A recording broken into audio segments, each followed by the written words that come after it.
Você vai ouvir agora o podcast Seafood Brasil. Um novo canal, um novo público e a mesma credibilidade. Toda segunda, um novo episódio, com os maiores comunicadores do pescado no Brasil. Fábio Sussel, Ricardo Torres, Letícia Batiston, Thiago Bueno e Fabi Fonseca. Com o patrocínio de Frumar e Bom Porto. Olá pessoal, boa tarde para quem está nos assistindo ao vivo no canal da Seafood Show Latin America e também na Seafood Brasil. Eu sou Ricardo Torres, sou editor da revista Seafood Brasil, curador aqui da nossa feira Seafood Show Latin America e estou aqui também apresentando o podcast Seafood Brasil junto ao Fábio Sussel, meu querido amigo pesquisador científico do Instituto de Pesca. Pessoal, hoje a gente tem um papo muito interessante aqui sobre consumo de pescado no varejo e também em ocasiões especiais, né? Então a gente tem aqui um convidado muito especial que é o bacalhau.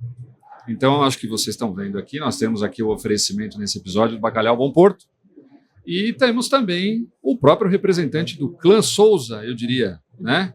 Que é um clã bacalhoeiro lá de Portugal. E o seu Sérgio veio aqui especificamente, agradeço muito a presença do seu Sérgio Souza, diretor da Bom Porto aqui no Brasil. Seu Sérgio, muito obrigado, prazer ter você aqui com a gente. Eu é que agradeço o convite. Imagina. Muito obrigado. Que é isso. Pessoal, nós temos também a nossa guru do pescado aí, a minha querida Meg, que se tornou uma grande amiga que o peixe me trouxe, e ela é diretora nacional de peixarias do Carrefour. Mas à margem dos cargos é uma pessoa que entende muito de peixe, com certeza vai ensinar muito a gente aqui. Meg, muito obrigado por ter vindo. Eu que agradeço, muito feliz de estar aqui com dois amigos, mais do que tudo. Vamos conversar um pouquinho aí sobre os peixes. Com certeza. Bom, pessoal, a gente tem o costume de começar a nossa conversa perguntando um pouquinho sobre como a história de vocês se cruza com o pescado, né? Então, seu Sérgio, eu vou pedir licença para começar com a Meg. Meg, por favor, conta um pouquinho aí de como foi essa trajetória e como o pescado apareceu na tua vida. Eu sou médica veterinária, sanitarista. Foi bem inusitado. Eu fiz a faculdade toda já pensando em produto de origem animal, né? É uma área da veterinária, que é a inspeção de produtos de origem animal. E eu direcionei para o gado de leite, derivados do leite, era uma paixão. E por uma falha de um estágio que eu faria numa indústria famosa, eu fui convidada a fazer um estágio em Cananéia, no litoral de São Paulo. E eu achei tudo muito estranho. Na verdade, o primeiro convite era para ir para o Chile num trabalho com salmão. Eu achei bem estranho para um veterinário. E aí aceitei Cananéia, que era mais perto, e se tornou uma paixão na minha vida. Eu lá tive a oportunidade de acompanhar a pesca extrativa, acompanhar o serviço de inspeção federal, cultivo de ostra, e nunca mais eu saí desse universo. E como é que você foi parar no supermercado depois? Como eu me apaixonei pela essa área de pescado, eu mexia com nutrição animal, né, que é muito voltada para a cadeia de produção. Eu soube que, há algum tempo atrás, o Pão de Açúcar estava buscando uma pessoa para a área técnica, para a área de qualidade, que entendesse de pescado. E eu me candidatei e aí também não saí mais do varejo. Que legal. Seu Sérgio, então conta um pouquinho aí. É verdade essa história do clã Souza? Realmente a família sabe tudo de bacalhau, né? Vamos lá, não sabe tudo de bacalhau. Todos os dias nós aprendemos sempre coisas novas, não é? A família, já do tempo do meu pai, vem dos pescados, ou seja, nós somos uma família de peixeiros, ou seja, temos no DNA da família o peixe. O bacalhau foi um produto que apareceu na família há cerca de 40 anos, com uma ligação que nós tivemos naquela época ao Canadá, de onde vinham os primeiros bacalhaus. Começámos a importá-los de lá, a produzi-los em Portugal, e até hoje, ou seja, sempre fizemos. Podíamos até entrar noutros negócios, mas não, ou seja, quisemos sempre ser os melhores no setor desta área, fazer um produto com qualidade. Então, o bacalhau faz parte da nossa família e do nosso bem-estar do dia a dia. Hoje temos na Noruega uma fábrica que recebe o peixe diretamente dos barcos, ou seja, temos o controle na origem, porque para que a cadeia toda tenha uma qualidade de produto, nós temos que ter o controle na origem das pescas. E vocês não fazem a pesca, Portugal não pesca mais, né? Mas vocês têm uma empresa na Noruega, é isso que faz exatamente, a pesca? ou seja, nós, nos mares de Portugal não há bacalhau. Claro. Ou seja, nós tivemos, há 80, 90 anos, nós chegámos a ter, Portugal chegou a ter 80 barcos de pesca na área da Terra Nova, no Canadá. Nessa época, a cota do Canadá era dividida entre os portugueses e os espanhóis. Depois, mais tarde, o Canadá fechou e Portugal teve que partir para a importação dos bacalhaus que vêm da Noruega, que vêm da Islândia, que vêm do Alasca, mas isso já não é o Gato-Morua, ou seja, é o Pacífico, é um outro peixe. Ou seja, e nós fizemos essa situação, partimos para a Noruega, partimos o controle da matéria-prima, temos 3 fábricas em Portugal que produzem seco ou salgado congelado, e há 20 anos viemos para o Brasil, onde temos uma delegação em São Paulo e outra no Rio de Janeiro. E isto porquê? Porque Portugal e o Brasil consomem 95% do bacalhau no mundo que é processado com o gosto de sal. Não é? Porque o bacalhau, se não tiver um processo de salga, ele é um peixe comum, como a merluza, ou seja, o tipo de sal é que lhe dá aquele gosto do bacalhau que nós temos aqui. E que os brasileiros adoram também, né? Por conta da nossa herança portuguesa e tudo. Então, Sérgio, a gente já vai explicar essa questão de cotas, certo? A diferença das espécies que o senhor falou, certo. O nosso público que não conhece, gatos morua e gatos macrocéfalos, né? Então são as 2 espécies aí que principalmente são a base para a produção do bacalhau, do peixe seco salgado. E também essa questão seco, salgado, dessalgado ou demolhado, como se diz lá em Portugal. Então, mas antes disso eu queria explorar um pouquinho essa questão do varejo, do supermercado, né? Meg, o que o consumidor busca na hora que ele está lá no varejo? Ele olha para a gôndola, aí tem bacalhau dessalgado, tem bacalhau seco salgado, aquela manta grande. Aí você tem toda a peixaria fresca, aí você tem camarão congelado. Como é que você sente que o brasileiro hoje escolhe peixe? Ele escolhe como? O que é que motiva o consumo de pescado quando o consumidor vai até o supermercado? A pergunta é desafiadora, né? Porque nosso público é muito misto, muito eclético. Então, se a gente tentar concentrar na maioria, né, na maior parte do público, e até falando um pouco do maior desafio de ser um varejo de pescado, é a questão do consumo de ocasião. Então, muito diferente das outras proteínas animais, bovino, aves, em que geralmente faz parte da rotina, da compra, faz parte da cesta do cotidiano, o peixe acaba entrando muito na compra da oportunidade. Então, assim, isso melhorou muito, né? Isso tem uma mudança de comportamento. Hoje, para algumas famílias, ele já faz parte da cesta da semana, mas ainda não do dia a dia, de todo dia, mas algumas pessoas 1 vez por semana, 2 vezes por semana. E a escolha do produto em si, o que a gente percebe ali, acompanhando o ponto de venda, né? O comportamento desse cliente no dia a dia, ainda é muito dentro da oportunidade ou ocasional ou de impulso. Então, as ofertas impulsionam muito, os produtos que são mais familiares ou mais fáceis de manipulação têm muito mais oportunidade na compra. Então, o varejista, né, acaba tendo que se desafiar a mostrar outras coisas, outras oportunidades. E muito ainda voltado os peixes mais nobres para consumo de ocasião. Festas, encontros, finais de semana, e esse é o grande desafio da cadeia, né? Como a gente faz o brasileiro comer mais peixe todos os dias, né? Alguns facilitadores aconteceram ao longo do processo, então, no caso, a tilápia é um case com filé, sem espinho, branco, que facilita o dia a dia da dona de casa, então ela leva um produto ali, né, que não faz muita sujeira, etc. Desculpa te interromper, mas isso é uma coisa que o consumidor brasileiro gosta, né? Filé branco sem espinha. Pela dificuldade de conhecimento da proteína. Nós somos um país tradicionalmente consumidores de carne bovina, de aves, Então, por essa dificuldade de entender todo aquele sortimento, aquela variedade de peixe, a quantidade de peixe, os peixes, filés, brancos, sem espinho, é um grande facilitador de tomada de decisão, de baixo risco, de facilidade de preparo, né, de pouca manipulação. Então, isso acaba ajudando o tomador de decisão da compra do dia a dia.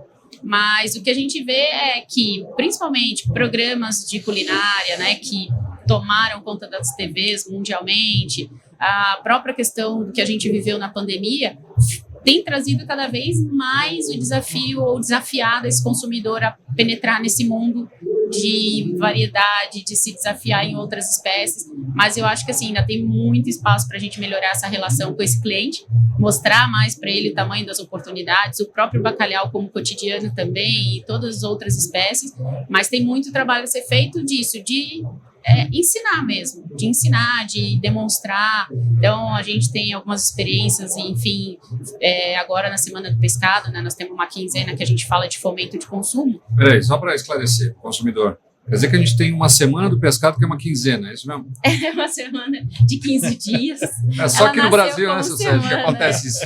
Ela nasceu como semana e a gente entendeu que 15 dias era o mínimo que a gente podia disponibilizar e o nome já tinha tido aderência. E ali a gente procura, né, fazer isso, muita degustação, muito evento para o cliente experimentar. Então, nós tivemos um evento que chamou Primeiro Festival de Pirarucu, e para nós que estávamos ali envolvidos no processo, foi impactante o quanto o consumidor ficava, o cliente ali ficava impactado com o sabor, com a facilidade, com a textura do produto no churrasco. Então, isso mostra para a gente o tamanho do espaço que a gente tem para mostrar o que é isso, o que é esse sortimento, essa variedade. Assim, nós não vimos lá no evento ninguém que tivesse experimentado e falar, puxa, não gostei, puxa, é estranho. Não, todo mundo ficava encantado com o sabor. Quer dizer que se você pega na mão do consumidor e mostra para ele, olha, se você comer o peixe assim é bom, ajuda, né? Muito. E a gente vê isso, que a relação dele não é de desafeto, é de distanciamento, é de conhecer. Então, ele não se aprofunda pelo desconhecimento. E é uma categoria desafiadora, né? É um setor da loja ali que você fala, é muita opção, né? Claro. Bovinos são os cortes. As pessoas estão preocupadas com esse desembolso, como você falou. O que eu vou gastar aqui? Eu vou gastar comprando peixe ou vou comprar carne bovina? Que eu já sei preparar. O problema de comprar o peixe é e se eu não conseguir fazer? E se ficar ruim? E se eu não gostar? Então, por isso que eu acho que é um espaço de aculturamento mesmo, um trabalho de aculturamento desse consumo que vem acontecendo e eu acho que a gente tem muitas coisas que a gente pode fazer para acelerar esse conhecimento. Eu acho que é por aí. Este episódio é um oferecimento da Frumar e da Bom Porto. Sérgio, como representante da indústria, né? O senhor tem uma grande indústria, tanto lá em Portugal quanto aqui vocês têm operações também no Brasil. Quando vocês começam a pensar, vou lançar um produto, vou lá tentar vender para a Mega, para lá botar no Carrefour. O que vocês pensam de maneira a atrair mais o consumidor? O que é determinante, assim, embalagem, apresentação do produto? O que é que faz o consumidor realmente se interessar? Ricardo, é isso. O importante em qualquer produto, e eu tenho essa experiência, é muito importante quando você coloca o produto, mas tem alguém a fazer a divulgação desse produto, a fazer a degustação, a forma como ele é feito. Isso é muito importante. Porquê? Porque eu tenho esses dados. Quando você coloca um produto no ponto de venda e esse produto não é trabalhado, ele não vende. Ou seja, o resultado é baixo.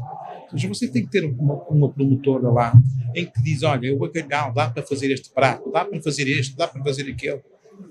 E quando você faz uma degustação do produto daquela forma, ou desta, ou daquela, porque enfim, o bacalhau tem 1001 formas de ser feito.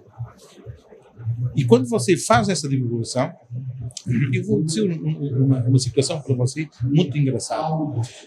Tem muita dona de casa, muita senhora que compra o bacalhau, fala com a promotora, fica com o contacto dela e no final de semana, quando está a fazer, esqueceu aquilo que a promotora falou para ela, ela liga com ela e diz, olha, minha filha, desculpa, eu falei com você, mas esqueci, como é que é aquele negócio feito lá? E ela volta a dizer, olha, faça dessa forma, fazer aquilo. Então o que acontece? Esse cliente, depois de comer o produto em casa, com a família, com os filhos, ou com alguém amigo, porque o bacalhau é um produto que faz parte do bem receber, ou seja, faz parte do bem receber, o cliente fica satisfeito com a marca e fica satisfeita com aquela senhora que está no ponto de venda que lhe deu essa dica para saber como é que ela deve ser feita.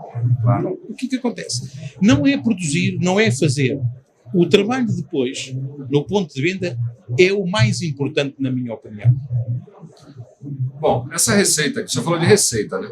Essa receita aqui, eu acho que todo mundo está olhando ali, deve estar curioso para saber o que é, e mais que curioso, com vontade de comer, né? Vou dizer para vocês que a gente vai comer aqui. Sinto muito, vocês não estão aqui na feira, não foram convidados, então a gente aqui vai comer esse bacalhau aqui. Mas, ó, enquanto eu apresento aqui para o pessoal, para eles ficarem com mais água na boca, conta um pouquinho aqui o que é esse bacalhau. Porque a gente está vendo um lombo especial, né, com uma altura grande. O que é esse produto aqui? Explica um pouquinho. Ricardo, isso é de um peixe, é um bacalhau com um tamanho. Imagina, este peixe. Vou botar um azeitinho aqui, desculpa interromper, porque bacalhau sem azeite não vai, né? Por exemplo, para que o consumidor tenha noção, um bacalhau que tenha 3 quilos depois de seco, ele quando saiu da água, quando foi pescado, tinha 10 quilos. Ele perde 70% entre a cabeça e as vísceras, a espinha e depois de seco. Ou seja, de um bacalhau, de um peixe que saiu pescado no mar, ele, depois de seco, fica com 3 quilos. Ou seja, perdeu 70% de produto, não é? Sim. Quando o senhor fala seco, conta um pouquinho desse processo, só para o pessoal entender como é que é feito. O que é que acontece? O peixe é pescado, é retirada a cabeça, é retirado as vísceras, depois é processado, ou seja, é aberto, ou seja, o peixe é aberto, vai para o sal. E um peixe com esse tamanho, que dá esse lombo, pelo menos tem que ter de 3 a 4 meses de sal, que é importante esse tempo de sal. Depois disso, já está estabilizado com aquela qualidade que é definida. Se estiver mais tempo, melhor, mas já os 4 meses é o tempo mais importante para termos um produto com qualidade. Agora, esse prato é um prato bem tradicional português, que é o bacalhau que é consumido dessa forma na ceia de Natal, cozido com uma batata, com o ovo, ou seja, que é o bacalhau com todos, e colocam um azeite para temperarmos na mesa onde se reúnem as famílias. Normalmente em Portugal, na ceia de Natal, juntam-se 20, 30 pessoas da família para comermos. Isso é verdade, porque eu sou de família portuguesa e a gente fazia isso, faz ainda, a vida inteira. 30 pessoas comendo bacalhau. Depois é o tem vinho, muito a ver com a família, aquele negócio todo, aqueles doces, é uma noite bem passada, ou seja, claro. É numa noite que se engorda 2 quilos. Quer dizer que o bacalhau perde o quilo e a gente que ganha. É isso. A gente acha. A gente acha, isso. Ele perde, a gente acha. Pois é, mas é isso, o bacalhau, ele é muito mais do que só um peixe, um processo, um produto. Ele é uma experiência, né? O que acontece? É assim, quando você em sua casa tem alguém amigo ou para receber, grande parte das vezes, e nomeadamente no Brasil, porque no Brasil tem essa particularidade de quando você recebe alguém em sua casa, 90% diz, vou fazer um bacalhau. Sim. Vou fazer um bacalhau para ele. Então você quer caprichar, quer um bacalhau bacana, para fazer um vinho tinto. Porquê? Porque o bacalhau faz parte, ou seja, faz parte do bem receber. Ou seja, quando você tem um bacalhau na mesa com a família ou com um amigo, é maravilhoso. Eu estava destacando aqui a questão das lascas, né? Isso. Então isso é uma coisa que a gente adorava fazer desde pequeno, quando eu tinha esses jantares com a família. Eu olhava o bacalhau e falava, que delícia esse negócio. Eu não sei se é peixe, eu não sei bem o que é, mas essa lasca que solta é maravilhosa. Então, a experiência também de degustar, não só o bacalhau como esse elemento que une as famílias, mas ele desperta a curiosidade mesmo. Porque essas lascas são uma marca registrada mesmo do bacalhau, né? Então, quando você come, é um produto, como a gente costuma dizer no setor, aspiracional, né? Você quer quer passar por aquela experiência, né? Verdade. Pessoal, um recado aqui da Bom Porto. Quando pensamos em momentos especiais, o bacalhau da Bom Porto é considerado a escolha perfeita. Nós aqui da Seafood Brasil consideramos que um encontro entre a família e os amigos é memorável e o bacalhau faz parte desses encontros. Ele é um símbolo da celebração, do requinte e da tradição. Afinal, a Bom Porto garante que desde 1929 oferece o melhor bacalhau do mundo. Não é só um peixe, é uma experiência. Então, agora o bacalhau, o senhor estava falando, por exemplo, das espécies, né? Esse que a gente está comendo aqui, e qual espécie que é? Isto é um peixe que cientificamente é o Gatos morua, não é?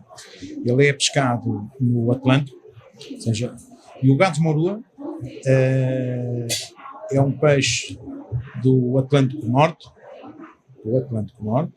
que pode ser pescado na Noruega, na Islândia, mas pela região onde ele é pescado, ele é considerado o Gatos morua, mas eu conheço o peixe pela textura da pele, eu sei de que região é que ele é, se ele é norueguês, se ele é islandês. Porquê? Porque são muitos anos. Olhando para o peixe? Sim. Uau! Não é? Tal e qual como o peixe do Pacífico, o Gatos macrocéfalo.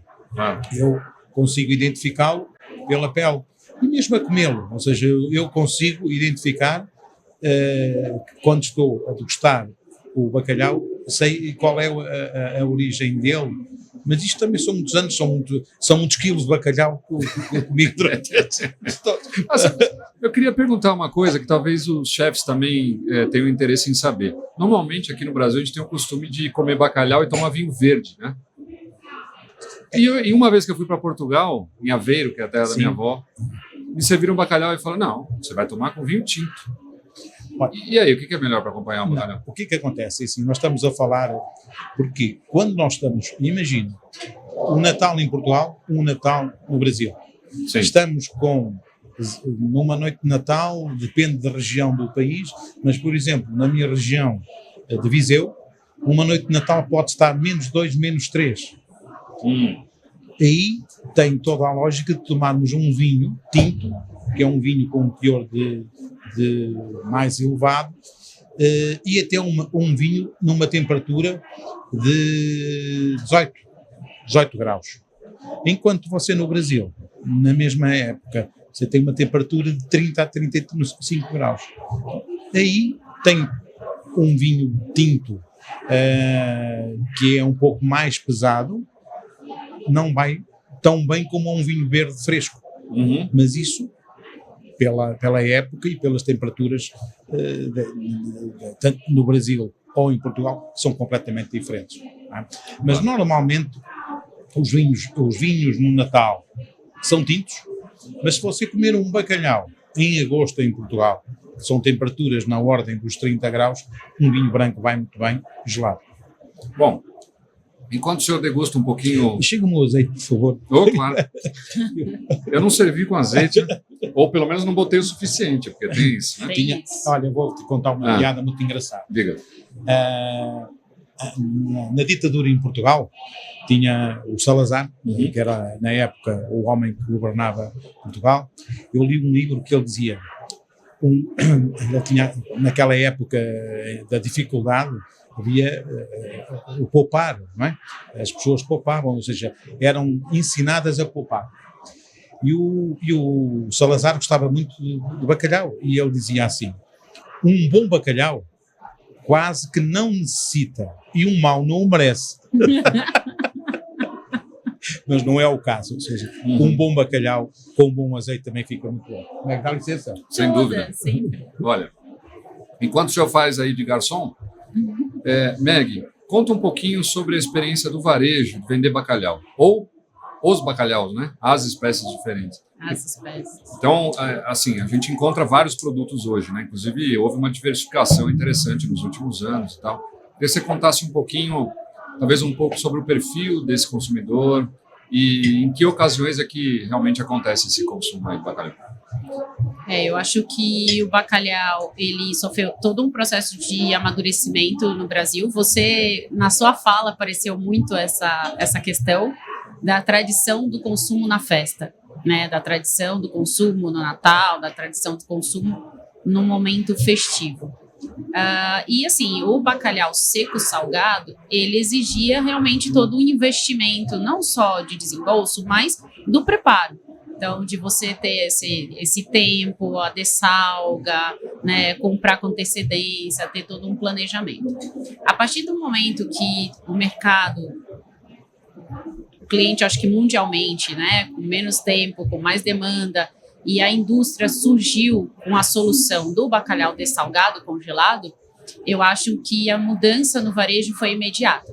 Então, o bacalhau hoje dessalgado, congelado, ele entrega uma experiência completa, né, quase tão boa quanto o bacalhau salgado. Algumas pessoas falam, não é igual, mas eu acho que o que ela acaba sentindo falta, na verdade, é esse processo. O ritual, né? O né? ritual da compra, da dessalga, do planejamento. A minha avó era isso aí. Isso, a gente então ficava observando a minha avó, trocando a água do bacalhau, trocava uma, dois criando dias. Aquela expectativa. Quando não fazia com leite, né? porque também tem essa, né? Botar no leite. Bota no leite, Quando chega a indústria portuguesa com essa solução do bacalhau dessalgado, congelado... Isso é recente? Isso deve ter na casa de uns 8, 10 anos. Nossa, né? super recente, então. Isso. E aí a gente percebe nitidamente dentro do mercado do consumo uma mudança muito expressiva. Que é isso, o bacalhau começa a entrar para ocasiões não tão festivas e não tão distantes e não tão sazonais. Então, eu acho que isso é um momento muito importante. Hoje, o portfólio... Então, assim, para você ter ideia, a programação era estritamente para final de ano e Semana Santa. Né? A compra do bacalhau era estritamente para isso. Hoje, essa compra de grande volume segue assim, né? Porque é um momento de boom de consumo, né? De explosão de consumo do cliente.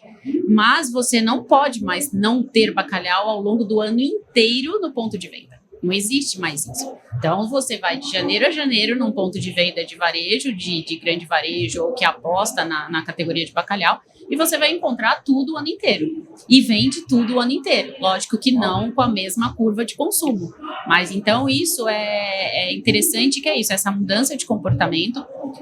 Lógico, como você falou, é um produto aspiracional. Quando a gente fala de um gato morrua, como a gente fala de um bacalhau de topo de cadeia, completo, ele exige um desembolso, né? É um produto de escassez, é um produto de pesca controlada. Então, obviamente, ele não chega com preços extremamente populares, mas existem alternativas de peixe salgado, seco salgado, ou seco salgado, dessalgado congelado, que são outras espécies de peixe, como o site, como o ling, ou como desfiados, né? Que vão fazendo esse papel de suprir esse desejo do cliente que talvez não possa naquele momento ou cotidianamente desembolsar e comprar um produto tão nobre, mas poder manter esse paladar, essa experiência do peixe dessalgado dentro da sua rotina de consumo.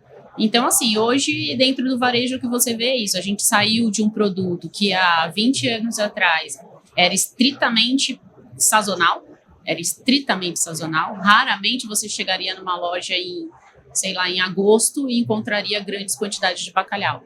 Para uma rotina, para uma categoria perene, permanente, né? Então passou a ser uma categoria que está ali com plano de compra, de abastecimento anual, de distribuição anual e de consumo anual. Então isso é muito legal. O bacalhau, ele compete com a picanha no bolso do brasileiro? Eu não sei se no bolso, porque eu acho que eles acabam pedindo ocasiões um pouco diferentes. Mas o que vem acontecendo, que é um trabalho, acho que do pescado, pelo menos, né, sempre que eu tenho oportunidade eu faço esse exercício, que é trazer o bacalhau para dentro do churrasco. E aí não o bacalhau, mas o pescado em geral. O pescado, ele se adapta muito bem ao churrasco. É o jeito que o brasileiro gosta. Que é isso. Você fala picanha, imediatamente se remete a churrasco. Então, quando ele pensa em churrasco, normalmente ele não pensa em bacalhau. Então, o exercício é esse. Pensou em churrasco, você ter alternativas além da picanha. E aí entra o bacalhau, e não só o bacalhau, diversos outros peixes. Peixes nativos, como o tambaqui, como o próprio pirarucu. Então, o que a gente vem vendo é isso, é trazendo esse consumo que é diferente o momento da picanha, é isso. Você quer receber uns amigos numa mesa posta, você pensa num bacalhau. Você quer fazer um negócio no quintal, você pensa numa picanha. E o que a gente tenta trabalhar, o cliente, é isso. Você pode levar para o quintal a picanha e o bacalhau. É verdade, porque não precisa ser tão requintado assim. Não, né? Pode... é isso. É desmistificar esse consumo tão elaborado. Claro. Sim, ele faz esse papel brilhantemente. Não, mais o dessalgado, como você falou, que é muito mais fácil você de compra preparar. no mesmo dia, você põe. E isso, é tirar esse papel estritamente elaborado e colocar ele numa curva de consumo mais completa. Desde do dia a dia, desde a bagunça popular, até quando você tem uma ocasião formal, com um bom vinho, com bons amigos, também ele vai estar lá fazendo o papel dele que ele sempre fez. Perfeito. Bom, você falou de amigo, eu lembrei de uma coisa também. Não é verdade que em Portugal chamam bacalhau de fiel amigo? E por quê, hein? Olha, o que acontece? Assim, em Portugal, faz parte. Nas casas mais antigas era normal você ter na parte de baixo da casa a adega, onde você tinha as pipas do vinho, onde você tinha o presunto pendurado e tinha o bacalhau. Quando chegava um amigo, você pegava um pouco de pão, chegava e dizia, olha, queres bacalhau ou queres presunto? E o cara, umas azeitonas, um pouco de pão, e ia naquelas pipas do vinho pegar lá um vinhozinho e estava ali um lanche feito ou um petisco. Ou seja, imagina, os portugueses, hoje já não acontece isso, mas no passado, a sala de visitas do homem, quando recebia os amigos, era na adega. Ou seja, e era lá que ele tinha o presunto ou o bacalhau, o pãozinho, colocava em cima de uma mesa com umas azeitonas e ia às pipas de vinho pegar lá o vinho. Então aquilo era um lanche maravilhoso. Não é? Você está a imaginar, não sei se alguma vez aconteceu consigo essa situação. Sim, eu tenho um testemunho, já vou contar. O que acontece? Era dessa forma que se recebia. E alguém em casa tratar de falar de qualquer assunto, e se era naquela hora do lanche, era na adega que era recebido com essa situação, ou do presunto, ou do bacalhau, as pipas de vinho, umas azeitonas e um pouco de pão.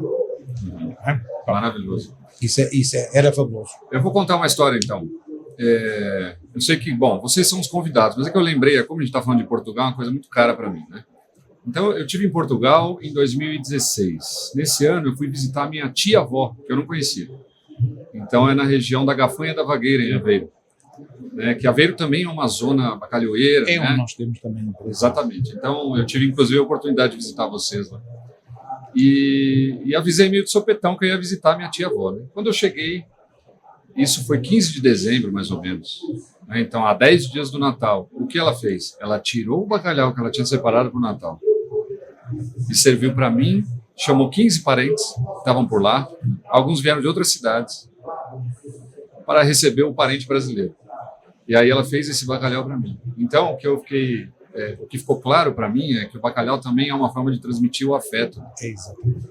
Então, eles estavam tão felizes que eu tinha vindo do Brasil para visitá-los, e eu, claramente, muito feliz também por, de alguma forma, ter contato com a minha família, pelo lado da minha mãe, que aí juntou a fome com a vontade de comer, literalmente, ali. Então, foi uma experiência muito rica, muito, muito interessante. Então, é isso, é como você, pela comida, transmite afeto, né? Transmite carinho para as pessoas. Né? E o peixe tem tudo a ver com isso. Isso mesmo. É o seguinte, nessa época, em dezembro, que é o Natal, né? Em 24 para 25, antes, nesses 15 dias, há muitas ceias de Natal, nos bombeiros, nos clubes. O que acontece? Se você for convidado 3 ou 4, são 3 ou 4 ceias de Natal que você vai fazer. Por quê? Você vai comer, todo mundo vai fazer bacalhau. Da mesma forma como você vai comer na ceia de Natal. O que acontece? No mês de dezembro, imagina a quantidade de bacalhau que se consome em Portugal, quando qualquer cidadão pode fazer pelo menos 2 ceias ou 3 ceias de Natal no mês de dezembro. Bom, eu adoraria comer bacalhau. Eu também estou achando. Assim, tantas ceias assim. Tô achando incrível. Eu ia achar ótimo.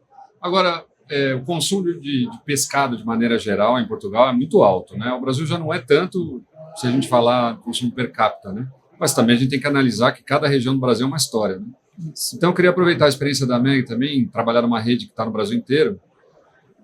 Como é que é trabalhar em locais como o Sudeste, por exemplo, que não tem tanto hábito de consumo de pescado, e talvez isso seja 1, 2 vezes por semana, essa compra? E como é trabalhar em regiões como a região Norte, por exemplo, em Manaus, em que o consumo é altíssimo, né? O principal desafio é isso, é respeitar essa multiculturalidade que a gente tem, entender que as regiões têm expectativas completamente diferentes, têm hábitos completamente diferentes. Você não consegue oferecer para um paulista um peixe que tenha muitas espinhas. Você consegue naturalmente comercializar um produto desse no norte, mas não deixa de ser extremamente desafiador. Que é isso, quando você trabalha num canal que é nacional e você mora num país que é continental com hábitos completamente diferentes. Embora, quando a gente fala de Sudeste, não seja um hábito regular, como a concentração populacional aqui é muito alta, o volume aqui acaba sendo muito expressivo. Então, são essas contradições. As pessoas consomem muito pouco na individualidade, quando você olha como indivíduo, mas quando eu olho todo, a minha massa de consumo acaba concentrando aqui. Aí no norte, o consumo individual é muito alto, mas a massa de comercialização, o volume que eu preciso disponibilizar é menor. Então é isso, você vai se adaptando a essa regionalidade. Existem muitos desafios culturais das pessoas, de resistências, inclusive estruturais, dentro do seu próprio negócio. Então é muito difícil lidar com a estrutura de operações, por exemplo, da região sul, até com os pares comerciais da região sul, porque eles insistem, por exemplo, que o gaúcho não come peixe. E a gente não acredita nisso como verdade. A gente acredita nisso como uma falta de experimentação, uma falta de provocação, uma falta de familiaridade.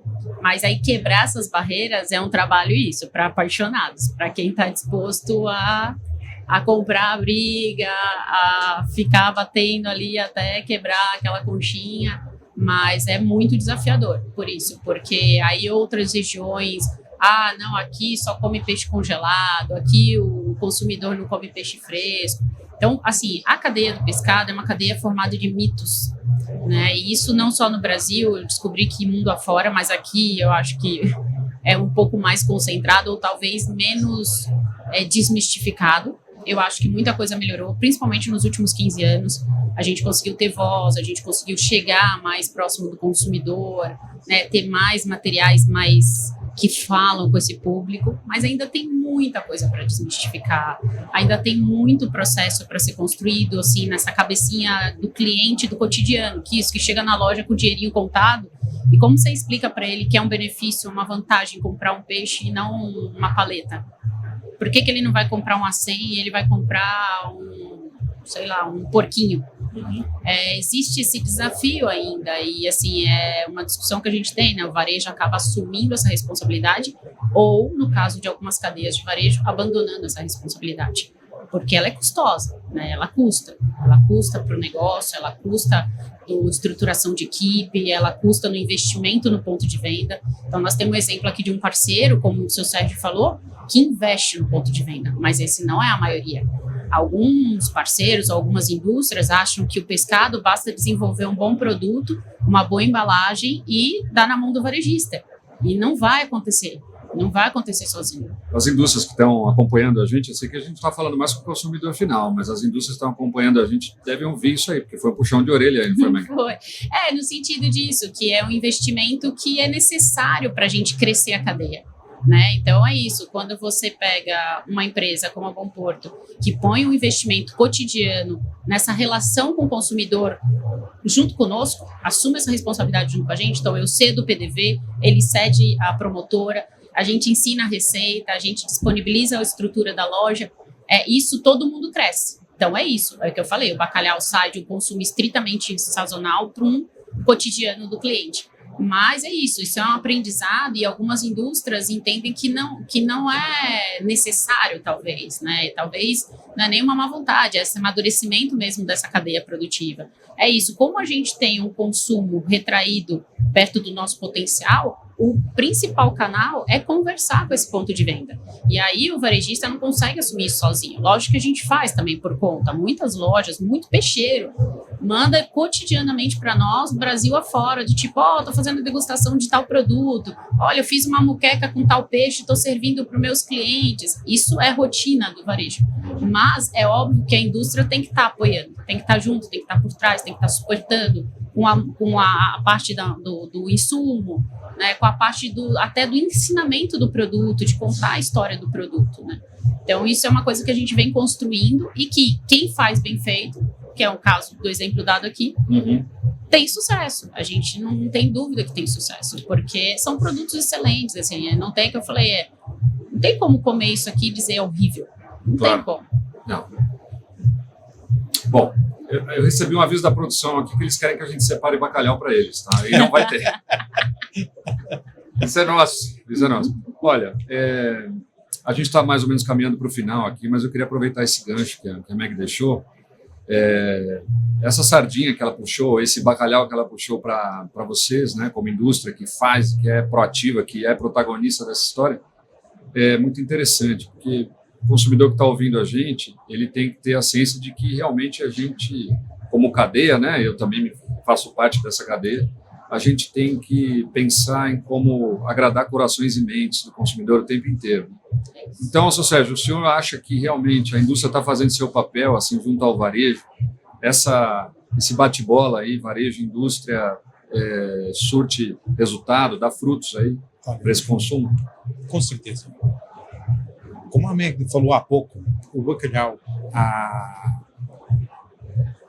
20 anos atrás, há 15, era consumido o tradicional, que era em época, ou seja, na época festiva, ou no Natal, ou na Semana Santa, é que comprava aquele bacalhauzinho e era salgado, tinha ali 3 ou 4 dias para preparar esse bacalhau.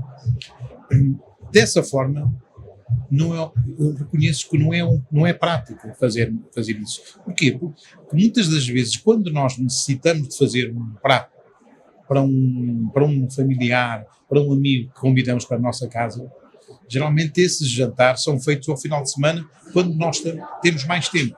Então, não é à sexta-feira que dá tempo para comprar um bacalhau seco tradicional para fazer este trabalho. Mas, se quiser fazer no sábado ao almoço, ou no sábado ao jantar, basta passar na loja e comprar o bacalhau, está pronto para ser feito o prato que entender. Então, o bacalhau de salgado congelado veio dar a oportunidade de maior consumo. Não quer dizer que o outro não se venda em época, porque há aquele ritual de querer fazer o bacalhau, de salgar, porque da minha forma como é de salgado é melhor, não sei o quê. Ok, eu respeito. Mas um bacalhau de salgado congelado tem a mesma qualidade do outro, desde que tenha o tempo de sal, a forma de pesca. E nós temos o seguinte, ou seja, na nossa marca, no nosso bacalhau, nós fazemos com o produto que vai para fazer o de salgado congelado, passa por esse processo todo de cura. É um produto que tem a qualidade do peixe seco tradicional. Agora, o que é que eu quero dizer? Este trabalho que nós fazemos no ponto de venda tem sido o sucesso das vendas.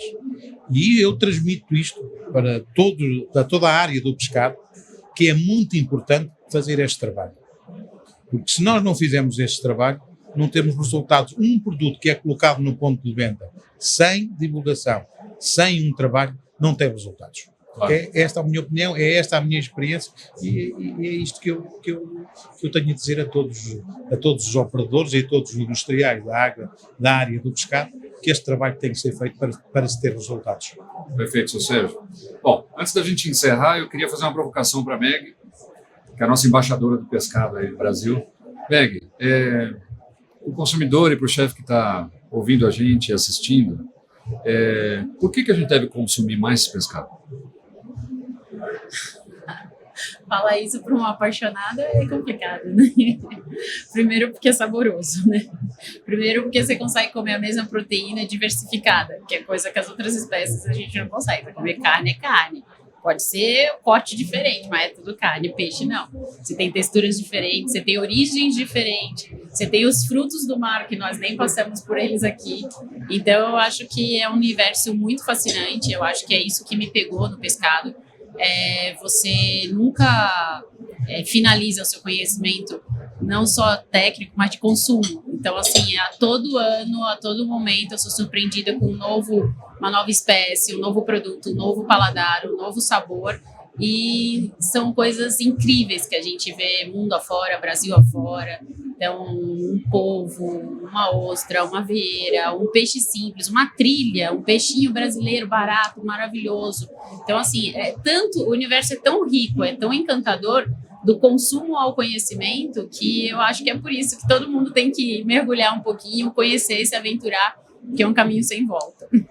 Bom, é por isso que ela é nossa embaixadora do pescado, entenderam, né?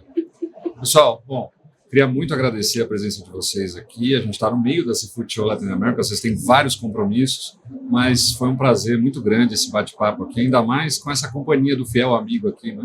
Então, muito obrigado, desejo a vocês uma excelente feira e a gente vai encerrando por aqui esse episódio com uma mensagem do seu Sérgio aí como o nosso patrocinador desse episódio, né? Seu Sérgio, por favor, manda um recadinho final aí para todos.